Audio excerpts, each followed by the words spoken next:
श्रीशैलेश दयापात्रं धीभक्त्यादि गुणार्णवं यतीन्द्र प्रवणं वंदे रम्यजा मातरं मुनिं यश्चक्रे देवराजस्य मंगलाशासनमुदा तं वंदे रम्यजामातृमुनिं विशदवाग्वरं. நம்முடைய சுவாமியான ராமானுஜருடைய அபராவதார பூதர் என்றே சொல்லலாம்படி எழுந்தருளி இருக்கக்கூடிய ஸ்ரீமத் பரமஹம்சேத்யாதி யதுகிரி யதிராஜ நாராயண ராமானுஜ ஜீயர் சுவாமியினுடைய பற்பல கைங்கரியங்கள்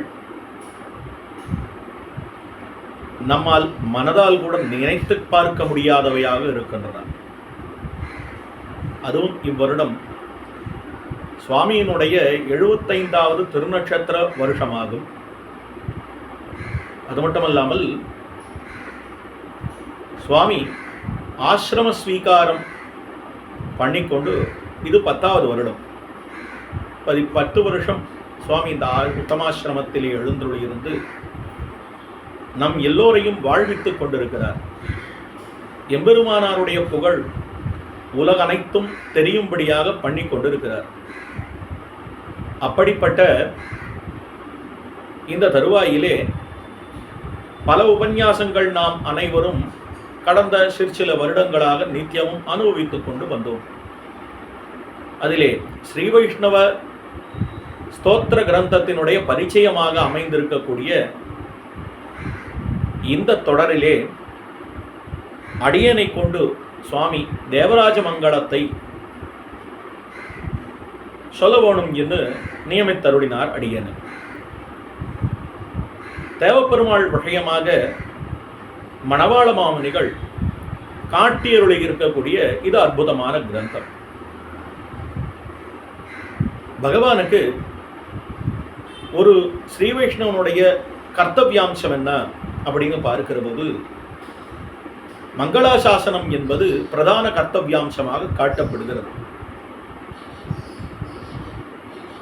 இந்த மங்களாசாசனம் தான் ஆச்சாரியன் நினைவாலே இந்த ஆச்சாரியனானவன் ஒரு சிஷ்யனை உஜ்ஜீவிப்பதற்கு காரணமாக அமைந்திருக்கிறது என்று காட்டுகிறார் சிவசரபுராணத்திலே.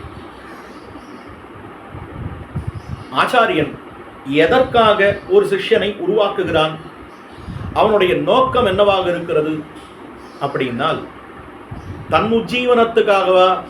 இல்லை.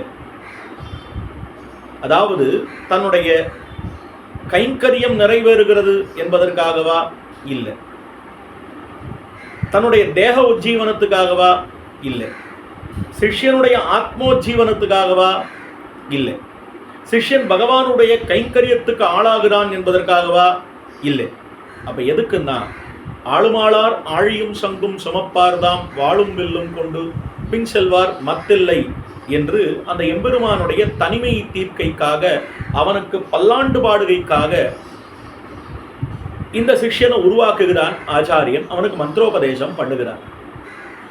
அப்பொழுது ஆச்சாரியன் நினைவாலே எதற்காக இந்த சிஷ்யனை உருவாக்குகிறான் ஆச்சாரியன், மந்திரோபதேசம் பண்ணுகிறான் அப்படின்னு சொன்னால் பகவானுக்கு மங்களாசாசனத்துக்கு ஆள் சேர்ப்பதற்காக, அவனுடைய தனிமையை தீர்ப்பதற்காக என்று காட்டப்படுகிறது.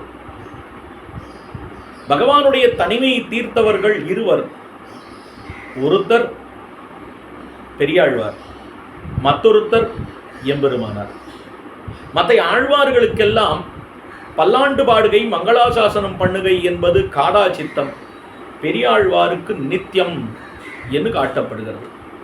இப்போ மங்களாசாசனம்னா என்ன அப்படின்னால் பெரியவர்கள் சிறியவர்களை பார்த்து நீ நன்னா இருக்கணும்னு சொல்றாளே, மங்களம் உண்டாக வேண்டும்னு ஆசீர்வாதம் பண்றாளே, அதுதான் மங்களாசாசனம்.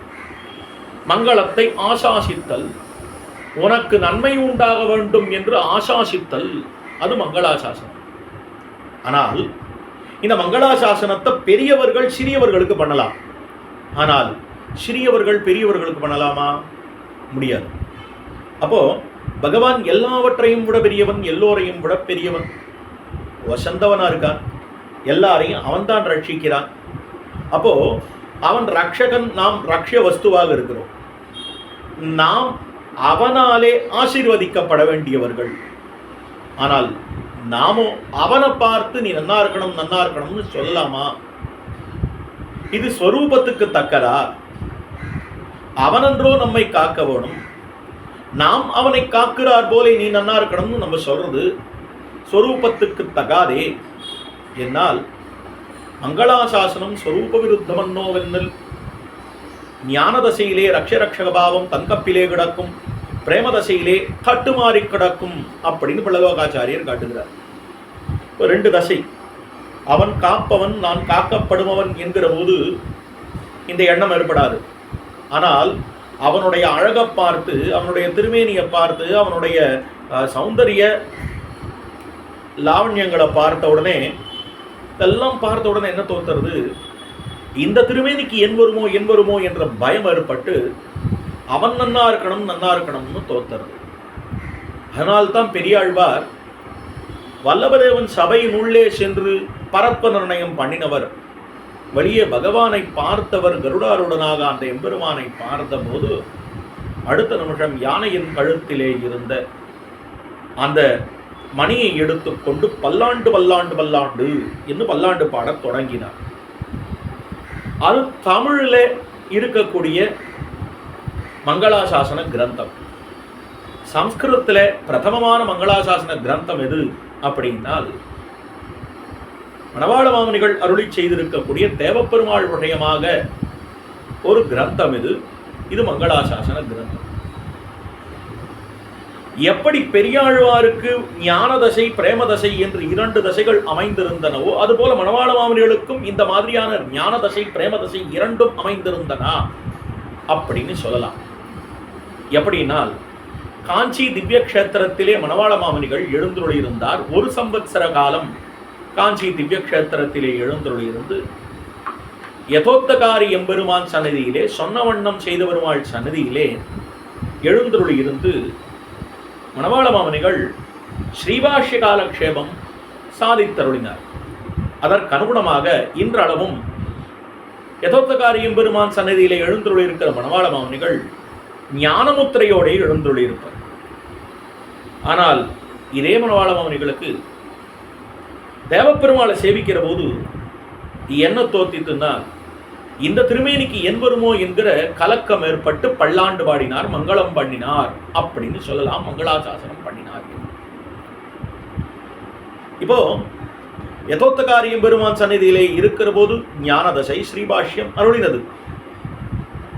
அதுவே எம்பெருமான சேவிக்கிற போது தேவப்பெருமாளை மங்களாசாசனம் பண்ணுகிற போது அதுவே ஞானம் கனிந்த நலமாக பிரேமமாக உண்டாகி தேவராஜ மங்களம் என்னும்படியான கிரந்தத்தை பண்ணினார்கள். இது ஏன் தேவப்பெருமாள் இடத்துல உண்டாகணும், ஏன் மற்ற எம்பெருமான் இடத்துல உண்டாகலை அப்படின்னா, மற்ற எம்பெருமான்களுடைய அவதாரமும் தேவப்பெருமாளை காப்பதற்காகவே காஞ்சி திவ்ய கஷேத்திரத்தில் தேவப்பெருமாள் திருவவதரித்தருள போனும், தேவப்பெருமாள் நன்கு எழுந்துள்ளிருக்க போனும் என்பதற்காகவே பிரம்மா பண்ணின யாகத்திலே தேவப்பெருமாள் எழுந்துள்ள போனுன்றதுக்காகத்தான் தீப பிரகாசருடைய அவதாரம், அதற்காகத்தான் யதோத்தகாரி எம்பெருமான் அவதாரம். இப்படி ஏனைய எம்பெருமான்கள் எல்லோரும் தேவப்பெருமாளுக்காக அவதரித்ததனாலே, அங்க தேவப்பெருமாளுக்கு பிராதானியம் இருப்பதனாலே அந்த எம்பெருமான குறித்து மங்களாசாசனம் பண்ணினார் மணவாள மாமுனிகள். இதிலே அற்புதமாக ஸ்லோகங்கள் அமைந்திருக்கின்றன. இந்த ஸ்லோக பத்ததியிலே மணவாள மாமுனிகள் காட்டியிருக்கிறார். இந்த 12 ஸ்லோகங்கள் அமைந்திருக்கின்றன. முதல் ஸ்லோகத்திலே இவர் என்ன காட்டுகிறார் அப்படின்னு சொன்னால், தேவப்பெருமாள் மங்களம் வேதசோவேதி மேதினி கிரகமேதினே வரதாய தயாதாம்னே தீரோதாராய மங்களம் என்பது கிரந்தத்தினுடைய ஆரம்பமாக அமைந்திருக்கிறது. அதாவது இவர் எவ்விடத்திலே தேவப்பெருமாள் எப்பொழுது அவதரித்தார் என்னார், எந்த சமயத்திலே அவதரித்தார் என்று சொன்னால், நான்முகனுடைய அஸ்வமேத யாகத்திலே உத்தரவேதி ஸ்தலத்திலே அவதரித்தொழினார் என்று காட்டியருளுகிறார். அதாவது வேதசோ வேதி மேதினி கிரகமேதினே என்று வேதசகா என்று பிரம்மனுடைய வேதிமேதினி உத்தரவேதி ஸ்தலத்திலே கிரகமேதினே இருப்பிடமாக கொண்டு எழுந்தருளினவன் என்று காட்டப்படுகிறது. பிரம்மா ஒரு நல்ல ஸ்தலத்தை பார்க்கணும், பெருமானுக்கு ஒரு யாகத்தை பண்ணி பெருமான அவ்விடத்திலிருந்து எழுந்துருள பண்ண வேண்டும் என்று உயரிய நோக்கம் கொண்டார். இப்படியாக ஸ்தலங்களை தேடிக்கொண்டிருக்கிற போது உத்தரவேதி ஸ்தலமாக சத்தியவிரத கஷேத்திரத்தை அவர் தேர்ந்தெடுத்தார். அவ்விடத்திலே எழுந்துருள இருந்து பிரம்மாவானவர் யாகம் பண்ணுகிறார். இந்த யாகத்துக்கு தன்னுடைய மகிழ்ச்சியான சரஸ்வதி தேவியை அழைக்கவில்லை, அவளும் வருவதற்கு இணங்கவில்லை. இவர் தனியே யாகம் செய்து எம்பெருமானை எழுந்துள்ள பண்ண வேண்டும் என்று நினைக்கிற போது இச்சரஸ்வதி தேவியானவள் அவர் மீது கோபித்துக் கொள்கிறார். அதற்கு பிற்பாடு பற்பல இன்னல்களை கொடுக்கிறாள். அதையும் தாண்டி தேவப்பெருமாள் அங்கே எழுந்துள்ளார். அந்த எம்பெருமானுக்கு கிரகமேதினே என்று அந்த எம்பெருமான் உத்தரவேதி ஸ்தலத்தை இருப்பிடமாக கொண்டிருக்கக்கூடியவன் என்று காட்டப்படுகிறது. இந்த கிரகமேதினே என்பது எப்படி குறிக்கிறது அப்படின்னு சொன்னால், அந்த எம்பெருமான் இருப்பிடமாக கொண்டிருக்கிறவன், இந்த பெருமான் இருப்பிடமாக கொண்டிருக்கிறவன் என்னால் இது பெருந்தேவியின் மணவாளன் என்னும் காட்டக்கூடிய விஷயமாக அமைந்திருக்கிறது. ஏனென்றால் பெருந்தேவிக்கு இருப்பிடம் அந்த எம்பெருமான் உண்ணும். கமலா கிரகமேதினே என்று காட்டியருள்கிறார் வேதாந்தாச்சாரியரும். அதுபோல இவர் மணவாள மாமனிகள் கிரகமேதினே என்று இங்கே காட்டியருளியிருக்கிறார் தேவப்பெருமாளை. இந்த அற்புதமான ஸ்லோகத்தினாலே தேவப்பெருமானுடைய காருண்யாதிரேகம் வெளிப்படுகிறது. கருணை மிக்கிருக்கக்கூடியவன் தேவப்பெருமாள் என்று தயாதாம்னே தயாதாம்னே என்று காட்டுகிறார். இது என்ன தயாதாம்னேனா என்ன அர்த்தம்? இவர் யாகத்திலே அந்த யாகத்துக்கு தேவையான வஸ்துக்களை கொண்டு உபாசனம் பண்ணினால் அதற்கான பலன் கிடைக்காதா? பெருமானுடைய தயை வேண்டுமா என்னால் எதுவா இருந்தாலும் ஈஸ்வர கிருபை இல்லாமல் நடக்காது. ஏனென்றால் வேதாந்தத்திலும் கூட அந்த எம்பெருமானை அறிய முற்படுகிறவர்கள் அவர்கள் தன்முயற்சியினாலே அவர்கள் அந்த எம்பெருமானை அறிந்திருந்தார்களானால் ஒரு காலம் முடியாது. முயற்சி இவர்களுடையதாக இருந்தாலும் கூட அவன் நினைவில்லை என்னால் அந்த முயற்சி பலன் தராது என்பதே பொருள். ஆத்மாவாஹரே திரட்டவ்யா ஸ்ரோதவ்யா மந்தவ்யா நிதித்தியாசிதவ்யா என்று வேதாந்தம் காட்டுகிறது. ஆத்மா அந்த பரமாத்மாவை எப்படி உபாசிக்கிறான் அப்படின்னால் முதலிலே அவனை பற்றி கேட்கிறான், ஸ்ரோதவ்யா, மந்தவ்யா மனனம் பண்ணுகிறான், நிதித்தியாசிதவ்யா அவனையே மனதிலே தைலதாவராவது அவிச்சின்னமான ஸ்மிருதி சந்தானம் என்னும்படியான நிறைவு ஏற்படுகிறது. அந்த ஸ்மிருதியினாலே நேரே பார்ப்பதற்கு சமானமான ஒரு உருவெளிப்பாடு ஏற்படுகிறது. அதற்கு பேர்தான் தர்சன சமானாகாரம் என்று பேர். இந்த தர்சன சமானாகாரம் எதனாலே ஏற்படுகிறதுன்னு நம்ம நினைச்சுட்டு இருக்கோம்னால், நம்ம பண்ற முயற்சினா நம்ம பண்ற பக்தியினாலே அது நமக்கு கிடைக்கிறது என்று நினைத்துக் கொண்டிருக்கிறோம். ஆனால் இவன் பண்ற பக்தி ஒண்ணுமே இல்லை. எது அப்படின்னால் கேவலம் ஈஸ்வர கிருபையால் மட்டுமே அவனை காண முடியுமே தவிர, இவன் பக்தியினாலே மெச்சுகிற ஈஸ்வரன் தன்னை காட்டி கொடுக்கிறானே தவிர ஒரு காலத்திலும் இவன் பக்தி இவனுக்கு பலனளிப்பதில்லை. ஏனென்றால் பக்தியே அச்சேதனம், அதற்கு பலன் கொடுக்கிற ஈஸ்வரன் பரமச்சேதனம். அப்போ ஒரு காலத்திலும் இவன் முயற்சி பலன் கொடுப்பதில்லை, ஈஸ்வர கிருபையே இங்கு பலனளிக்கிறது, பகவானே பலனளிக்கிறான் என்று சொல்லப்படுகிறது.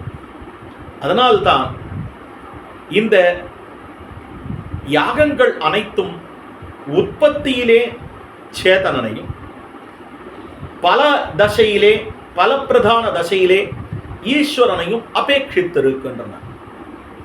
அப்படி என்றால் இந்த யாகம் பலன் கொடுக்கல, யாகத்தினாலே மகிழ்ச்சி அடைந்த பகவான் பலன் கொடுக்கிறார். அதுபோலத்தான் இங்கு மணவாள மாமனிகள் காட்டி இருக்கக்கூடிய விஷயம் என்ன அப்படின்னு சொன்னால், இங்கு அஸ்வமேத யாகத்திலே பிரம்மாவினுடைய அந்த அஸ்வமேத யாகத்திற்கு இறங்கி தன்னுடைய தயையினாலேயே தேவப்பெருமாள் திருவவதரித்தருளினான் என்று காட்டுகிறார். தயாதாம்னே என்கிற பதத்தினாலே இதை காட்டியருளினார். அப்போ உதாரணாக அவனுடைய ஔதாரிய குணத்தினாலே அங்கு திருவவதரித்தருளினான். என்னத்தான் இவர் யாகம் பண்ணினாலும் அவனுக்கு வரணுன்ற அவசியம் அவனுக்கு இல்லை என்னால் நினைத்து விட்டானேயானால் இவன் முயற்சி ஒரு காலத்திலும் பலன் கொடுப்பதில்லை. ஆகையாலே தேவப்பெருமாள் தன்னுடைய இச்சையினாலே இவர் பண்ணின யாகத்திலே அவதரித்தருளினார். அதுவும் தயை அவள் மேல் மட்டுமல்ல, நம்மேலும் இருக்கிற தயினாலே அவதரித்தருளினான். எப்படி சர்வோபனிஷதோ காவஹா தோக்தா கோபாலநந்தனஹா பார்த்தோ வத்சஹா சுதிர்கோப்தா துக்தம் கீதாமிருதம் மகது காட்டுகிறது அற்புதமான ஸ்லோகம். எல்லா உபனிஷத்துக்களும் காவஹா பசுக்கள், தோக்தா அதை கறக்கக்கூடியவன், கோபாலநந்தனஹா கண்ணன், பார்த்தன் எப்படிப்பட்டவன், வத்சஹா பார்த்தன் சொன்னால் அவன் கன்று. இதனாலே நமக்கு கிடைத்தது கீதையாகிற அமிர்தம். அதுபோலே எப்படி அர்ஜுனனை பற்றாசாக கொண்டு அவனுக்கு அருளுகிறார் போலே எல்லோருக்குமான கீதாமிர்தத்தை பெருமான் தந்தருளினானோ, அதுபோல பிரம்மாவை பற்றாசாக கொண்டு அவருக்கு அருளுகிறார் போலே தேவப்பெருமாள் இன்றளவும் தான் அவதரித்து நமக்கு தயை தன்னுடைய கருணையை பொழிந்து கொண்டிருக்கிறான் என்பதை இந்த ஸ்லோகத்தின் மூலமாக நாம் அனுபவித்துக் கொள்ளலாம். இதற்கு பிற்பாடு அடுத்த ஸ்லோகம், வாஜிமே தேவ பாகோமே தாதுருத்தர வேதிதா உதிதாய உதாதக்னே உதாராங்காய மங்களம். பிரம்மாவினுடைய அஸ்வமேத யாகத்தில் வபையை எடுத்து ஹோமம் பண்ணின உடனே உத்தரவேதியிலே அவதரித்தார். கீழே அந்த அவதாரத்தினுடைய காரணம் என்ன என்பதை காட்டினார் முதல் ஸ்லோகத்திலே. இந்த அவதாரத்துக்கு காரணம் பிரம்மாவினுடைய யாகமா இல்லை பெருமானுடைய கருணையா அப்படின்னால், அந்த பெருமானுடைய கருணை என்பதைத்தான் கீழே தேவப்பெருமானுடைய தயாதாம்னே தீரோதாராய மங்களம் என்று காட்டினார். அப்போ பெருமானுடைய அவதாரத்துக்கு காரணம் யாது? அவதாரத்துக்கு அவன் எப்படி அவதரிக்கிறான்னா, அவதாரத்துக்கு காரணம் கேவலம் அவனுடைய இச்சை. நம்முடைய பிறப்புக்கு காரணமாக அமைந்திருப்பதற்கு கர்மம், அவன் பிறப்புக்கு காரணம் இச்சை. அதைத்தான் கீதையிலே ஸ்வேச்சா மாத்திர நிதானதா என்கிற ரீதியிலே வேதாந்தாச்சாரியர் காட்டி அருளினார் போரே. அஜஹா அபிசன்னு அவ்யயாத்மா அபிசன்னு பூதானாம் ஈஸ்வரஹா அபிசன்னு அஜோபிசன்னு அவ்யயாத்மா பூதானாம் ஈஸ்வரோபிசன்னு பிரகிருத்திம் ஸ்வாமதிட்டாய சம்பவாமி ஆத்மமாயா. தன்னுடைய இச்சையினாலேயே அவதரிக்கிறான். அந்த இச்சைக்கு காரணம் நம்மேல் இருக்கக்கூடிய கருணை வேறொன்று கிடையாது. நம் பிறப்பு கர்மத்தினாலே, அவன் பிறப்பு கருணையினாலே என்பதை கீழே ஸ்பஷ்டமாக காட்டி அருளினார் மணவாள மாமனிகள். இப்பாசுரத்தினாலே காட்டி அருளினது என்ன அப்படின்னால், அந்த எம்பெருமான் எப்பொழுது எந்த தருணத்திலே அவதரித்தான் என்பதுதான் இந்த ஸ்லோகத்திலே இருக்கக்கூடிய விஷயம். எப்பொழுது பிரம்மா அஸ்வமேத யாகத்திலே அந்த வபையை எடுத்து ஹோமம் பண்ணினாரோ, அடுத்த நிமிஷம் உத்திரவேதியிலே நின்று ஹோமகுண்டத்திலிருந்து எழுந்தொழினான். அந்த அவதார பிரகாரமாவது யாது என்பதை காட்டியருளுகிறார். அந்த ஹோமகுண்டத்திலிருந்து அழகிய திருமேனி படைத்தவனாக பேரருளாளனாக அந்த எம்பெருமானுக்கு பல்லாண்டு என்று அவனுக்கு திருப்பல்லாண்டு பாடுகிறார். இதற்கு பிற்பாடு அப்படி எழுந்தருளினவர் என்ன பண்ணினார் எம்பெருமான் அப்படின்னு சொன்னால், தேவப்பெருமாள் இப்படியாக எழுந்தருளி யஜமானம் விதிம்பீக்ஷ்ய ஸ்மயமான முகஸ்ரீயே தயமான திருஷே தஸ்மை தேவராஜாய மங்களம். யஜமானம், அந்த யாகத்துக்கு எஜமானராக இருக்கக்கூடிய பிரம்மாவை பார்த்து இவர் அற்புதமாக விதிம்பீக்ஷ்ய, நன்கு வீக்ஷி, அதாவது நன்கு கடாட்சித்தருளுகிறான் தேவப்பெருமாள். தன்னை சாட்சாத்கரிக்கும் பொருட்டு வேள்வி பண்ணி இருக்கக்கூடிய பிரம்மாவை பார்த்து தேவப்பெருமாள் புன்முறுவல் செய்தான். புன்முறுவல் செய்து அருள் நோக்கு நோக்கித்தான்.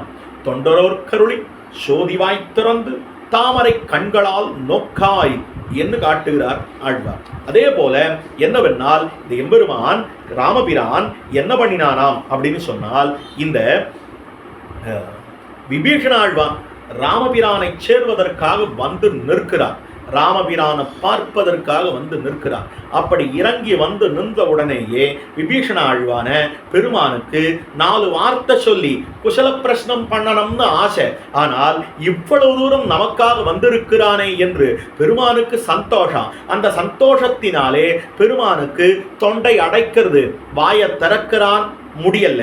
அடுத்த நிமிஷம் லோச்சனாபியாம் பிபன்னிவா, அந்த கண்களாலேயே ஆற பருகி குடித்துக் கொண்டிருக்கிறான். அவனை விழுங்கி விட்டான் எம்பெருமான். அதுபோல ஒரு மெய் அடியவனை பார்த்தால் பெருமானுக்கு அடுத்த நிமிஷம் தொண்டவிக்கும். அடுத்த நிமிஷம் அவன் கண்ணாலே பார்த்து கடாட்சித்தருளுவன் என்று காட்டி இருக்கக்கூடிய விஷயம். அதைத்தான் ஆச்சாரிய ஹிருதய சூத்திரகாரர் காட்டுகிறார். ஸ்ரமணி விதுர ரிஷிபத்னிகளை பூதராக்கின புண்டரீகாட்சன் நெடுநோக்கு என்று காட்டுகிறார். ஸ்ரமணி தர்ம நிபுணாம் என்று சொல்லப்படக்கூடியவள் யார் அப்படின்னால் இந்த சபரியானவளை பெருமான் நோக்கி இருக்கிறான், பெருமான் பார்த்திருக்கிறான் ராமபிரான். அப்போ இந்த சபரிக்கு பெருமான் கடாட்சம் கிடைத்தது, ராமபிரான் கடாட்சம் கிடைத்தது. அவள் பரவதம் போனாள். விதுரரை பெருமான் என்ன பண்ணினான் அப்படின்னால், கிமர்த்தம் புண்டரீகாட்ச புக்தம் ரிஷலபோஜனம் என்று காட்டப்படுகிறது. ஸ்ரமணி விதுர ரிஷிபத்னிகளை புண்டரீகாட்சன் நெடுநோக்கு அப்படின்னு சொல்லி பூதராக்கின புண்டரீகாட்சன் நெடுநோக்கு. இந்த சபரியானவள் பூதாஸ்மி ரகுநந்தனான்னு சொன்னான். அப்போ ஸ்ரமணியை பூதராக்கின நோக்கு.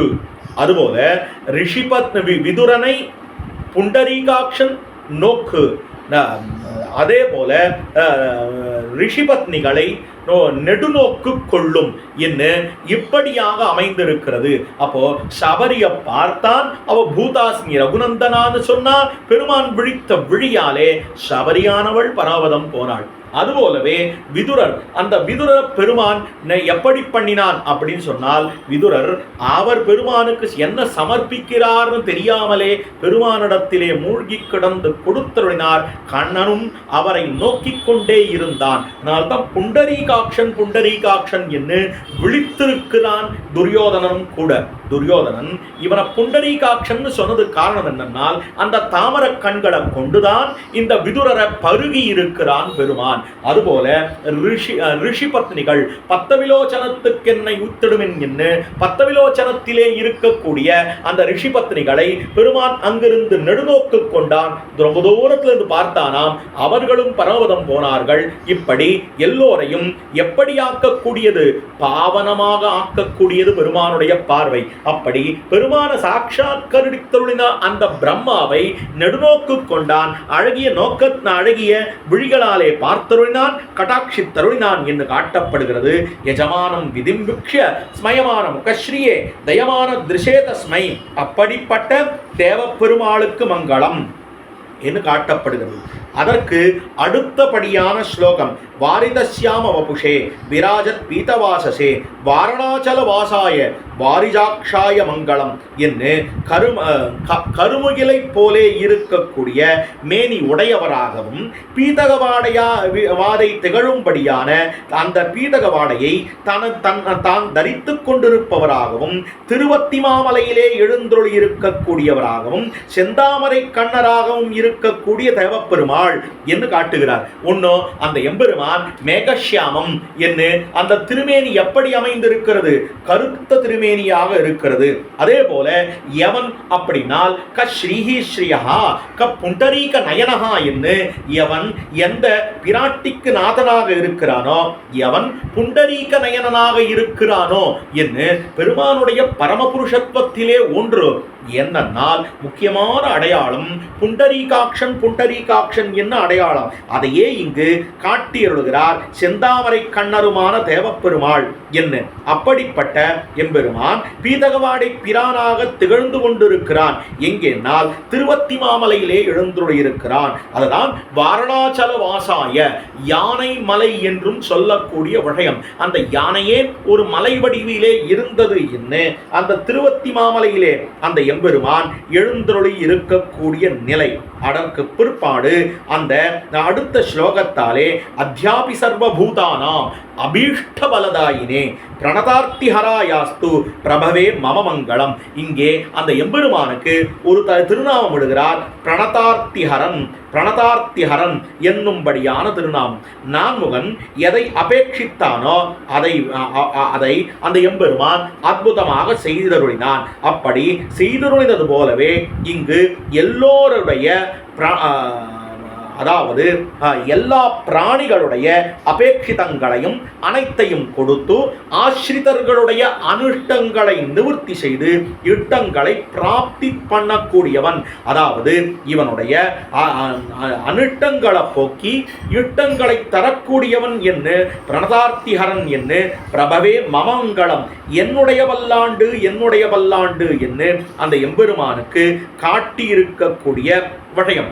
அன்று என்ன பண்ணினான் அப்படின்னு சொன்னால், இந்த தேவப்பெருமாளை அவர் எழுந்துள்ள பண்ண வேண்டும் என்று நினைக்கிற போது இந்த வேகவதி ரூபத்திலே சரஸ்வதி தேவியானவள் ஒரு நதியாக வருகிறாள். அப்படி அவள் வருகிற போது என்ன செய்வதென்று தெரியாமல் திகைத்துக் கொண்டிருந்தான் பிரம்மதேவன். அப்பொழுதுதான் பெருமான் தானே அவதரித்து வேகாசேதுவாக சயனித்துக் கொண்டருளினான். அப்படி அவருடைய அந்த ஒரு கவலையை போக்கியருடைய தேவப்பெருமாள் தான் அங்க வேகாசேதுவாக சயனித்துக் கொண்டு அவரை சயனிப்பித்து பிறகு அவதரித்த தேவப்பெருமாள் தான் நம்முடைய கவலைகளை போக்க இந்த தேவப்பெருமாளாக எழுந்துள்ளிருக்கிறான் என்று காட்டியிருக்கக்கூடிய நிலை. அப்படிப்பட்ட தேவப்பெருமாளுக்கு பல்லாண்டு என்று காட்டியிருக்கிறார்.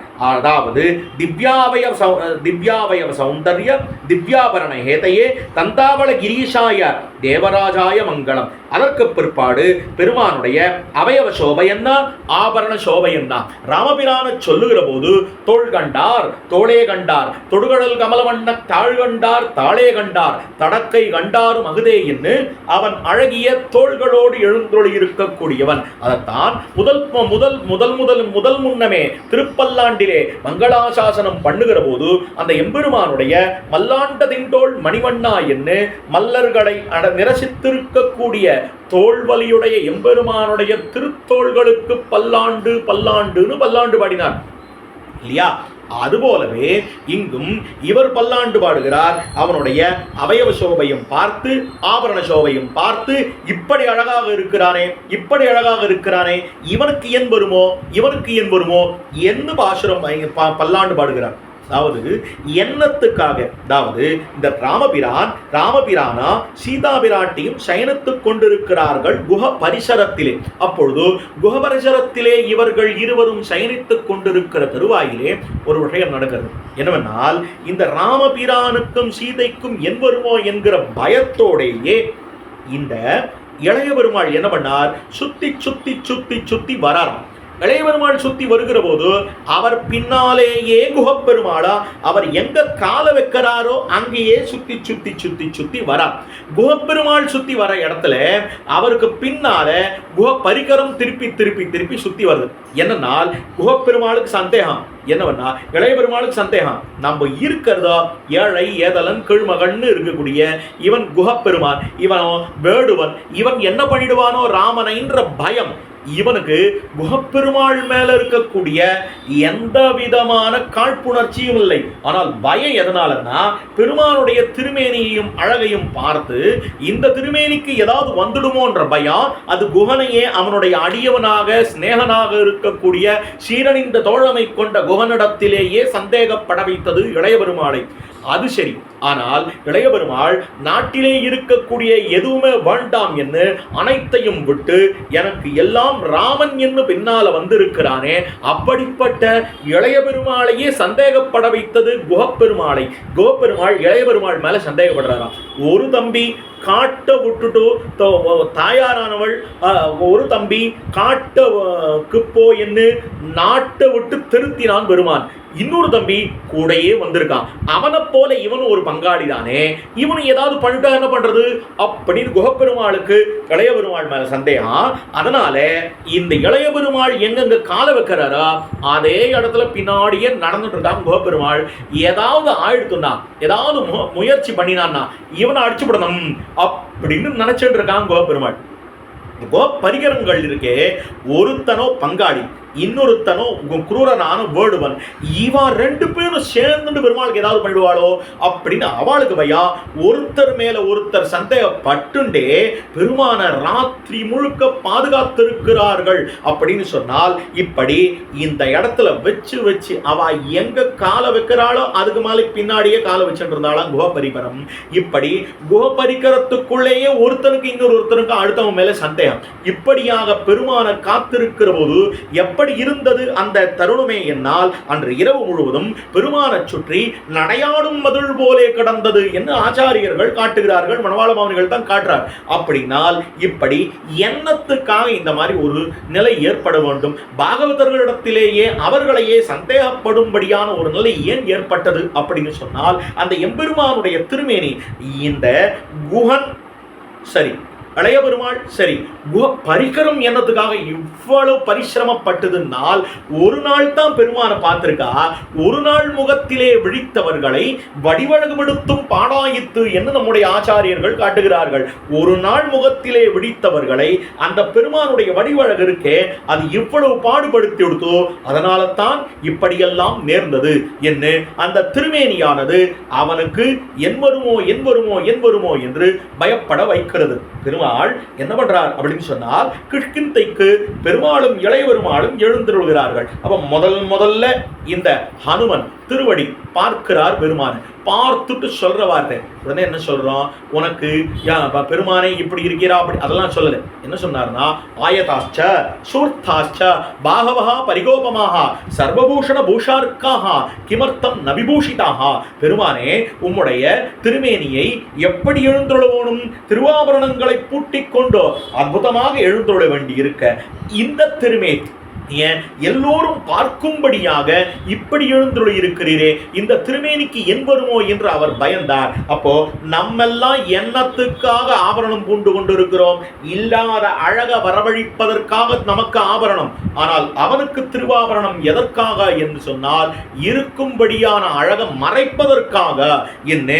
அப்படி அழகிய அந்த எம்பெருமான் திவ்ய அவயவ சௌந்தரியத்தோடும் ஆபரண சௌந்தர் சோபையோடும் எழுந்துள்ள இருக்க கூடியவன், அப்படிப்பட்ட அழகாக இருக்கக்கூடியவன் அந்த எம்பெருமான் என்று காட்டப்படுகிறது. அந்த எம்பெருமானுக்கு எப்படி இருக்கிறான் அப்படின்னால், தஞ்சலன்ன கையும் கவித்த முடியும் முகமும் முறுவலும் ஆசன பத்மத்திலே அழுந்தி இருக்கக்கூடிய திருவடிகளுமாக நிற்கிற வேஷம். அதை பார்த்த உடனேயே அந்த வேஷம் உபாயமாகவும் இருக்கிறது, உபேயமாகவும் இருக்கிறது.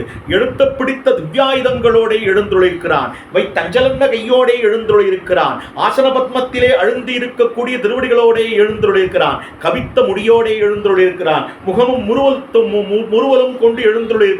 இவையெல்லாம் நம்பெருமாள் பக்கலிலே காட்டலாம் என்று மூச்சுப்படியிலே சூத்திரகாரர் காட்டியிருக்கிறார். அப்போ நம்மெருமாள்னா திருவ திருவரங்கத்திலே இருக்கக்கூடிய எம்பெருமான்னு நினைச்சிருப்பான். ஆனா அங்க மணவாளமாவனுடைய வியாக்கியானம் இவையெல்லாம் நம்முடைய பெருமாள் பக்கலிலே காட்டலாம் என்று வியாக்கியானம் பண்ணியிருக்கார். அப்போ நம்பெருமாள் திருவரங்கத்திலே இருக்கக்கூடிய நம்பெருமாள்னு ஒரு அர்த்தம். நம்முடைய பெருமாள் அப்படின்னால் நாம் நமது பெருமாளாக அபிமானித்திருப்பவன் எவனோ அவன் நமக்கு நம்பெருமாள்.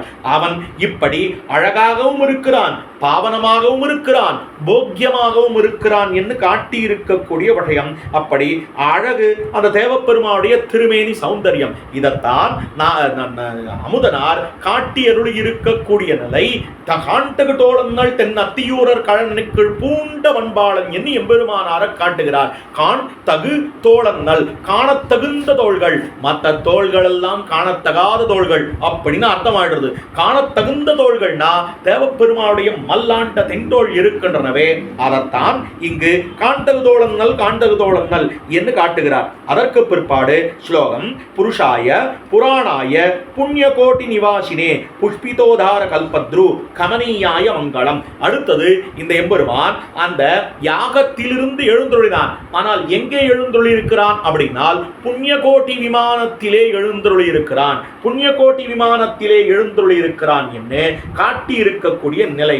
அனாதி சித்த புருஷரும் புண்ணியகோட்டி விமானத்தில் எழுந்தொழிருப்பவரும் எல்லோருக்கும் சித்தமான உபாயமாக இருக்கக்கூடியவருமான புண்ணியகோட்டி விமானத்தின் கீழே எழுந்தொழிருப்பவரும் அடுத்தது அழகிய கல்பவருஷம் போலே ஸ்மிருகணீயமான தேவப்பெருமாளுக்கு பல்லாண்டு என்று ஒவ்வொரு திவ்ய தேசத்திலும் ஓரொரு விமானத்துக்கு பிராதான்யம். திருமலைன்னு சொன்னால் ஆனந்த நிலைய விமானம், திருவரங்கம்னு சொன்னால் பிரணவாகார விமானம். அதே போலத்தான் இங்கே காஞ்சிபுரத்திலே தேவப்பெருமாவுடைய விமானமானது புண்ணியகோட்டி விமானம். புண்ணியகோட்டி விமானம் என்று ஹஸ்திகிரியிலே இருக்கக்கூடிய அந்த விமானத்துக்கு திருநாமம்.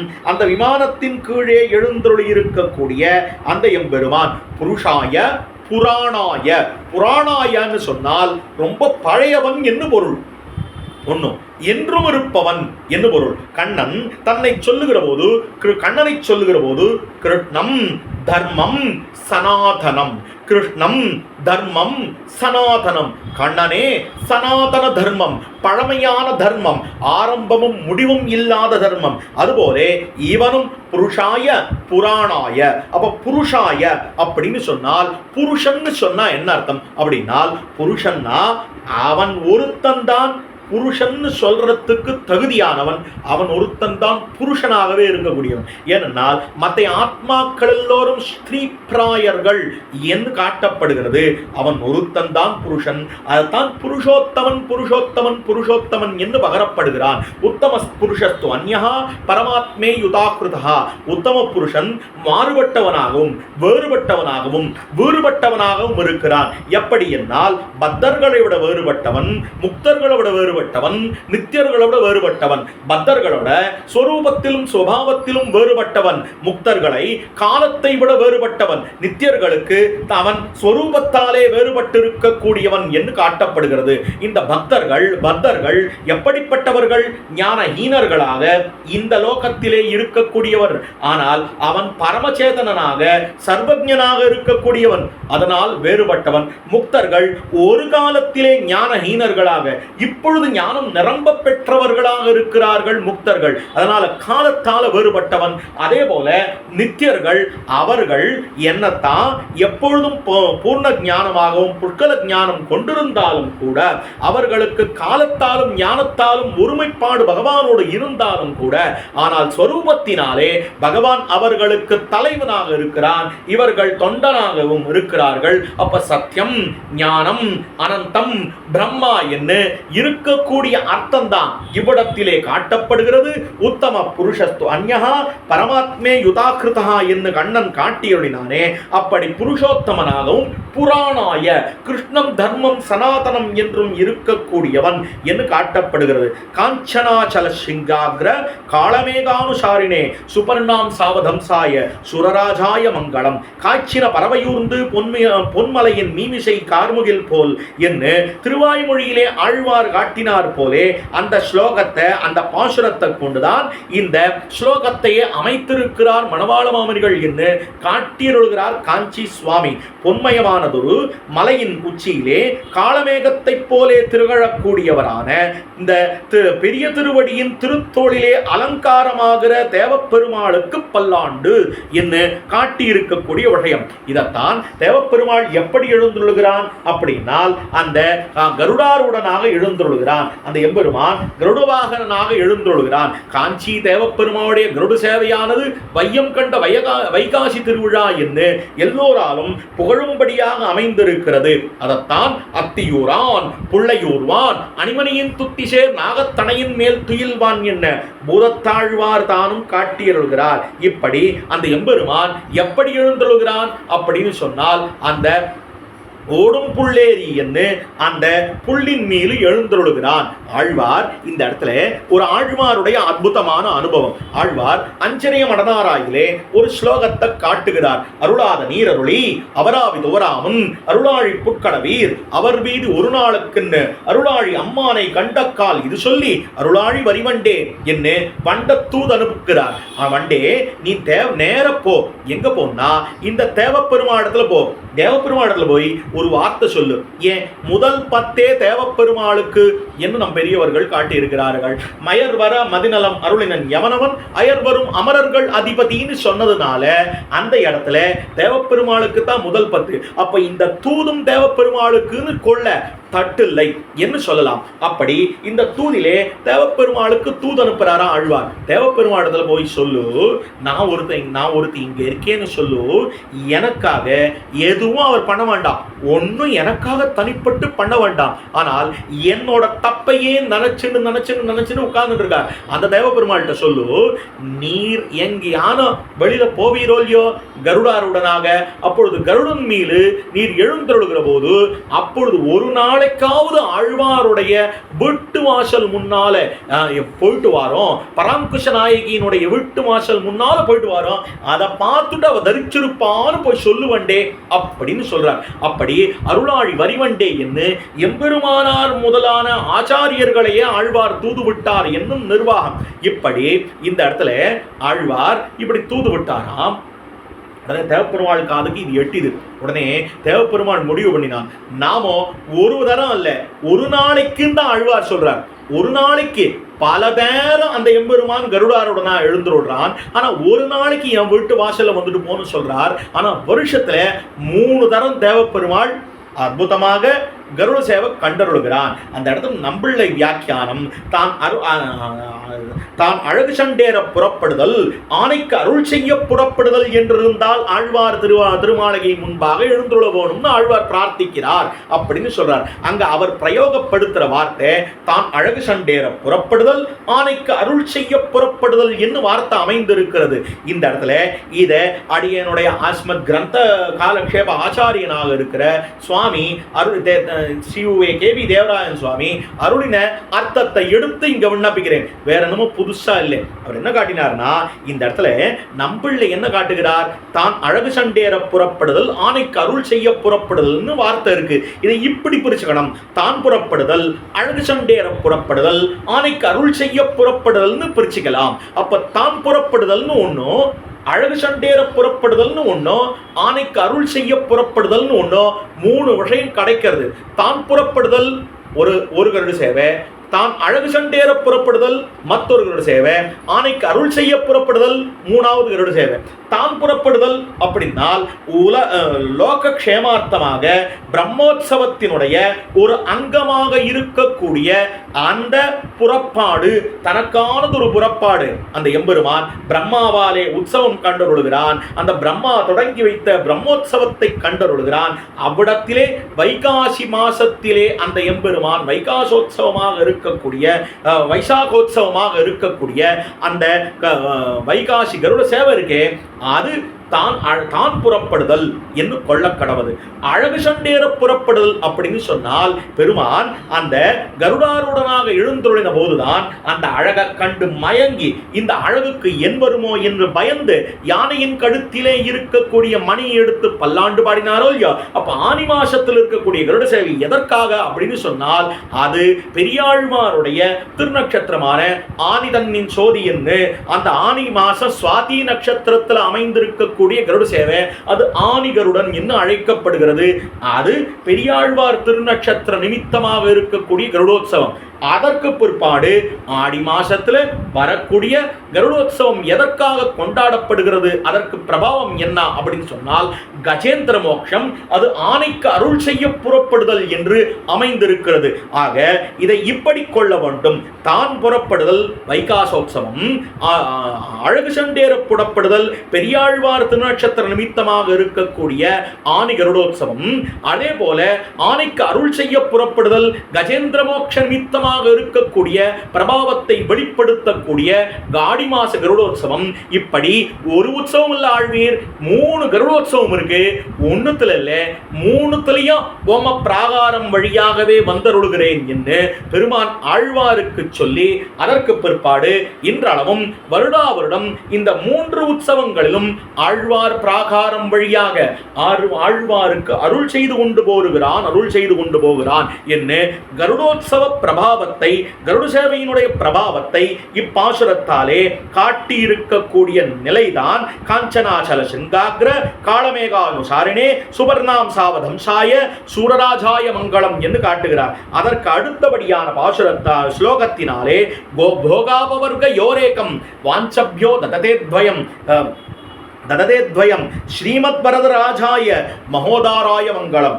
போகம் அபவர்க்கம் இவை இரண்டில் ஒன்றை கேட்டாலும் அந்த எம்பெருமான் இரண்டையும் கொடுக்கக்கூடியவன். இருள் தருமா ஞாலமாகிற இவ்வுலகத்தில் இருக்கக்கூடிய போகம் என்ன, அதே போல பரமபதத்தில் இருக்கிற வாழ்ச்சி என்ன, இல்ல இந்த லோகம் என்ன, சொர்க்காதி அனுபவம் என்ன, இவை எல்லாத்தையும் கொடுத்துருவான். இந்த பரமபதத்தினுடைய அனுபவம் என்ன, அதையும் கொடுத்துருவான். ரெண்டுத்துல ஒன்ன கேட்டாலும் ரெண்டையும் கொடுப்பான். நீங்க இதை கேட்டா இதைத்தான் கொடுக்குறவா சில பேர், இதை கேட்டா எல்லாத்தையும் கொடுக்கிறவன் தேவப்பெருமாள். ஒன்று கேட்டா 2 கொடுக்கக்கூடியவன். போகம் கேட்டா போகத்தையும் கொடுப்பான், அபவர்க்கத்தையும் கொடுப்பான். இந்த உலகியல் வாழ்க்கை கேட்டா இங்க வாழ்ச்சியும் நல்லதா கொடுப்பான், அங்கேயும் வாழ்ச்சியும் நல்லதா கொடுப்பான். அந்த வாழ்க்கை கேட்டா அங்க மட்டுமா, இங்கே நல்லா வாழ்ந்துட்டு போ அப்படின்னு கொடுத்துருவான். அப்போ 2ஐயும் கொடுக்கக்கூடியவன் அந்த தேவப்பெருமாள் என்று காட்டப்படுகிறது. போகம் அபவர்க்கம் 2த்துல 1 கேட்டா கூட 2த்தையும் கொடுப்பான். அப்போ 1 கேட்டா 2 கொடுக்கக்கூடியவன் தேவப்பெருமாள். அந்த தேவப்பெருமாளை அடியொற்றி துயரது சுடரடி துழுதழு என் மனனே என்கிற ஆழ்வார் இருக்காரே, அவர் பார்த்தார், தேவப்பெருமாளே நீர் 1 கேட்டா 2 கொடுப்பீர், ஆனா நான் 1 கேட்டா 4 கொடுப்பேன். தேவப்பெருமாள் போகம் அபவர்க்கம் 2த்துல 1 கேட்டா 2 தான் கொடுப்பான், 2ஐயும் கொடுப்பான், 2 கொடுப்பான். ஆனா 4ல 1 கேட்டார், 4ல 1 கேட்டார், அதாவது நாதமுனிகள் அவர் 4ல 1 கேட்டார். ஆனால் 1000 கேட்ட நாதமுனிகளுக்கு 4000 அருளினார் ஆழ்வார். அப்ப தேவப்பெருமாள் 1 கேட்டா 2 கொடுக்கக்கூடியவன், அவர் அடிபணிந்தவரான ஆழ்வார் 1 கேட்டா 4 கொடுக்கக்கூடியவர் என்று காட்டப்படுகிறது. அடுத்தது மதங்கஜாத்ரி துங்காக்ர சிங்க சிங்கானவரவஷ்மனே மகாகிருபாய மத்ரக்ஷா தீக்ஷிதாயாஸ்து மங்களம் என்று அந்த எம்பெருமான் ஸ்ரீ அஸ்திகிரியிலே மிக உயர்ந்த உச்சிக்கு அலங்காரமாக இருக்கக்கூடிய திருமேனி உடையவராக இருக்கிற அந்த எம்பெருமான் எல்லோரையும் காப்பதிலே தீட்சை கொண்டவராக இருக்கிறார். அந்த பேருருளாளன் எல்லோரையும் காப்பதிலே இருக்கக்கூடிய தீட்சை. எல்லோரையும்னா யார் இந்த எல்லோரையும் காப்பதுன்னா என்ன அர்த்தம்? யார் யாரை காத்தருளினார் அப்படின்னால் பெருமான், அப்ப தேவப்பெருமாள் யார் யாரை நம்மெல்லாம் காத்தருளுகிறார், அது அதிசயம்னு. தேவப்பெருமாள் பிரமாணத்தை காத்தருளினார், பிரமேயத்தை காத்தருளினார், பிரமாதாவை காத்தருளினார். 3 பேரையும் காத்தருளினதுதான் உண்மையான காத்தல். எல்லோரையும் காத்தருளுவதிலே தீட்சை கொண்டிருக்கக்கூடியவர்னா பிரமாணத்தை, பிரமேயத்தை, பிரமாதாவை மூவரையும் காத்தது தேவப்பெருமாள். பிரமாணத்தை காத்தது. ஈட்டுக்கு மேற்பட்ட பிரமாணம் கிடையாது. அப்போ தேவப்பெருமாள் திருவடியூன்றியதனால தான் ஈடே வெளிவந்தது. இந்த வரலாறு இந்த உபதேச திருமாலையிலே மணவாள மாமுனிகள் பறக்க காட்டியருளினார். அந்த ஈடு வெளிவருவதற்கு காரணமாக இருந்தவர் தேவப்பெருமாள். ஆகையாலே அந்த பெருமாள் பிரமாணத்தை காத்தருளினார், பிரமேயத்தை காத்தருளினார். யார் பிரமேயம் அப்படின்னால் அந்த எம்பெருமான் நாம் எல்லோருக்கும் பிரமேயமாக இருக்கக்கூடியவன் யார்? ஆறாமம் சூழ்ந்த வரங்கம் சீரார் திருவேங்கடமே, திருக்கோவலூரே, மதுள்கட்சி ஊரகமே, பேரகமே, பேரார் மருதிருத்தான் வெள்ளரையே வெக்காவே, பேராலிதங்கால் மறையூர் திருப்புலியூர். ஆறாமம் சூழ்ந்த வரங்கம் என்பது அரங்கன்தான் நமக்கு பிரமேயம். அதே போல பிரமேயமான அரங்கனை காத்தொழினார். எப்படி பிரமேயமாக அரங்கனை காத்தொழினார் தேவப்பெருமாள்னா, இரண்டு தருவாயிலே. முதலிலே திருவரங்கத்தெம்பெருமானுடைய செல்வம் முத்தும் திருத்தி வைப்பதற்காக எம்பெருமானாரையே தியாகித்து அருளினார், தியாகம் செய்தொழினார் தேவப்பெருமாள். அதே போல தானே பிள்ளைலோகாச்சாரியராக அவதரித்து திருவரங்கத்தெம்பெருமானை காத்தொழினது அந்த தேவப்பெருமாள் தானே. அந்த பிள்ளைலோகாச்சாரியர் தேவப்பெருமானுடைய அபராவதார பூதரான பிள்ளலோகாச்சாரியர் இல்லை என்னால் நமக்கு இன்று நம்பெருமாள் நம்ம கையில கிடைச்சிருப்பாரா? அப்போ பிரமேயத்தை காத்தொழுனவரும் தேவப்பெருமாள். பிரமாதாவானவர் யார் அப்படின்னு சொன்னால் அந்த ஆச்சாரிய சிரேஷ்டரான எம்பெருமானாரை காட்டவர். எம்பெருமானார் விந்தியமல பருவதத்திலே தான் தவித்துக் கொண்டிருக்க தேவப்பெருமாள் தான் பெருந்தேவி தாயாரோடு வேடனாகவும் வேடுவச்சியாகவும் அங்கிருந்து காஞ்சி திவ்ய கஷேத்திரத்துக்கு எழுந்துள்ள பண்ணி கொண்டு வந்தவர். அதற்கு பிற்பாடு இந்த ஆளவந்தாருக்கே எம்பெருமானாரை காட்டி கொடுத்தவர் ஆம் முதல்வனவன் என்று காட்டி கொடுத்தவர் யாருன்னா அந்த தேவப்பெருமாள்.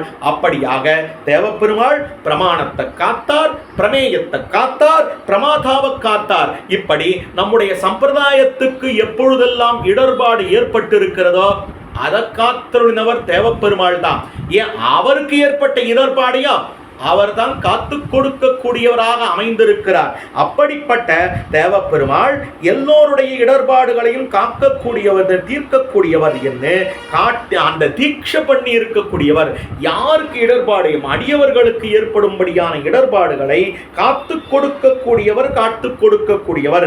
அப்படிப்பட்ட தேவப்பெருமாளுக்கு மங்களாசாசனங்கள் என்று மங்களாசாசனம் பண்ணுகிறார். இதற்கு மேலே தேவப்பெருமாள் ஒருத்தரோடு அழகாக பேசிக் கொண்டிருந்தார். ஸ்ரீகாஞ்சி பூர்ணமிஸ்ரேண பிரீத்யா சர்வாபிபாஷினே அதீதார்ச்சா வியவஸ்தாய அத்யத்ரீஷாய மங்களம் என்று அவர் ஸ்ரீகாஞ்சி பூர்ணமிஸ்ரர், அதாவது திருக்கச்சி நம்பிகளுடைய உற்சவ சமயமாக அமைந்திருக்கிறது. அந்த நேரத்திலே இந்த ஸ்லோகத்தை அனுபவிக்க இருக்கிறோம். ஸ்ரீகாஞ்சி பூர்ணமிஸ்ரர் என்று சொல்லப்படக்கூடிய திருக்கச்சி நம்பிகள் எம்பெருமானார் மிகவும் ஆதரத்தோட ஆச்சாரிய துல்லியராக மதிக்கப்பட்டிருந்த திருக்கச்சி நம்பிகளிடத்திலே தன்னுடைய அர்ச்சா சமாதியை கடந்து பேசியருளி இருக்கக்கூடிய தேவப்பெருமாள் அழகாக பேசினார். என்ன பேசினார் அப்படின்னால் எம்பெருமானார் விஷயமாக 6 வார்த்தை தந்தருளினார். இந்த 6 வார்த்தைகள் தான் நம்முடைய சம்பிரதாயத்துக்கு அடிநாதமாக இருக்கக்கூடியன. அகமேவ பரந்தத்துவம், தர்சனம் பேதயேவசா, உபாயேஷு பிரபத்தி ஸ்யாத், அந்திம ஸ்மிருதி வர்ஜனம், தேகாவசானே முக்தி ஸ்யாத், பூர்ணாச்சாரியம் சமாஸ்ரயா என்று 6 வார்த்தைகள். நானே மேலான தத்துவம், அகமேவ பரந்தத்துவம், தர்சனம் பேத ஏவச்சா.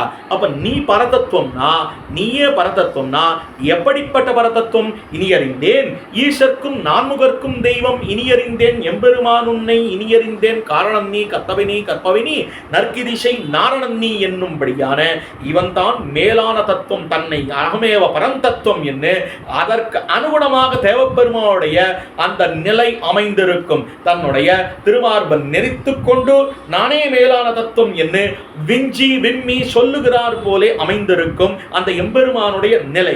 அதே போல தர்சனம் பேதையேவச்சா. அப்போ அபேதம் சித்தாந்தம்னு சொல்லுகிற போது ஜீவ பர பேதம் உண்டு என்று காட்டி இருக்கக்கூடிய நிலை தர்சனம் பேதையேவச்சா என்று தத்துவங்கள் 3 என்று பேதித்திருக்கிறது என்பதை காட்டியருளினார்.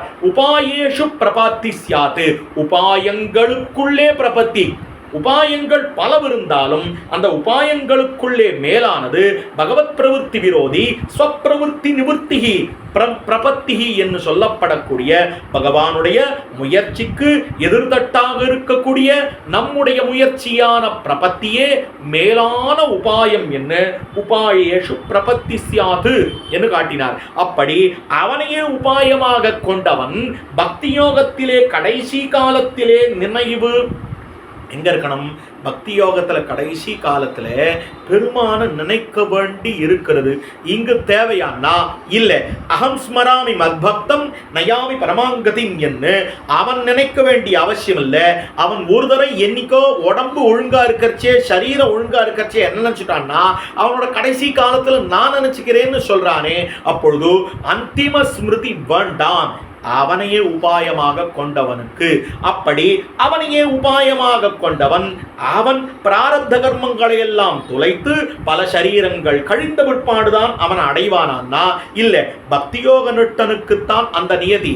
ஆனா பிரபன்னனுக்கு அந்த நியதியே கிடையாது. ஏனென்றால் அந்திம ஸ்மிருதி வர்ஜனம், தேகம் அவசானம், தேகம் முடிந்த பிற்பாடு, தேகம் அழிந்த பிற்பாடு முக்தி, அடுத்த நிமிஷம் முக்தி என்று காட்டப்படுகிறது. அந்த ஜன்மத்தினுடைய முடிவிலேயே பிரபன்னனுக்கு முக்தி, தேகாவசானே முக்தி சியாது. இதுக்கெல்லாம் என்ன கிடைக்கணும், என்ன வேணும் அப்படின்னு சொன்னால் மகாபூர்ணம் சமாஸ்ரயா பூர்ணாச்சாரியம் சமாஸ்ரயா.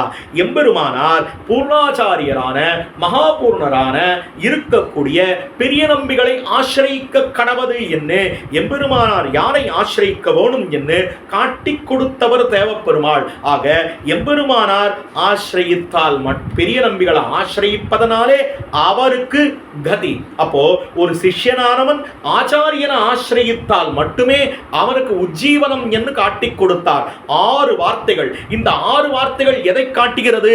அகமேவ பரந்தத்துவம் உபாயேஷு பிரபத்தி சியாது என்று பிரபத்தி உபாயம் என்று சொன்னாலும் கூட ஆச்சாரியாபிமானமே உத்தாரகம் என்று பூர்ணாச்சாரியம் சமாஸ்ரயா என்று காட்டி கொடுத்ததனாலே பிரபத்திய தேவப்பெருமாள் முதல்ல பூர்வபக்ஷமாக வைத்து தன்னை பூர்வபக்ஷமாக வைத்து இந்த ஆச்சாரியனை சித்தாந்தப்படுத்தி காட்டினான் 6 வார்த்தைகளாலே.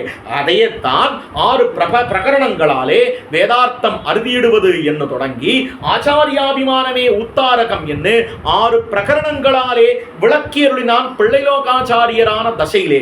6 வார்த்தைகள் தான் 6 பிரகரணங்கள். 6 வார்த்தைகள்ல தன்னை பூர்வபக்ஷமாக வைத்து ஆச்சாரியனை சித்தாந்தப்படுத்தினான் தேவப்பெருமாள். அதையே தான் பிள்ளைலோகாச்சாரியரும் பகவதேக உபாயத்துவத்தை முதல்ல சொல்லி அதை பூர்வபக்ஷமாக வைத்து சித்தாந்தப்படுத்தியது எது? ஆச்சாரியாபிமானமே உத்தாரகம். கண்ணன் கர்மஜான பக்திகளை பூர்வபக்ஷமாக வைத்து தன்னை சித்தாந்தப்படுத்தினான். தேவப்பெருமாள் இந்த தன்னை பூர்வபக்ஷமாக வைத்து ஆச்சாரியாபிமானமே உத்தாரகம் என்பதை ஆச்சாரியனே உபாயம், அந்திமோபாயம் என்று கடைசி உபாயம், தட்டாத உபாயம் ஆச்சாரியன் என்று காட்டி கொடுத்தான் தேவப்பெருமாளும்.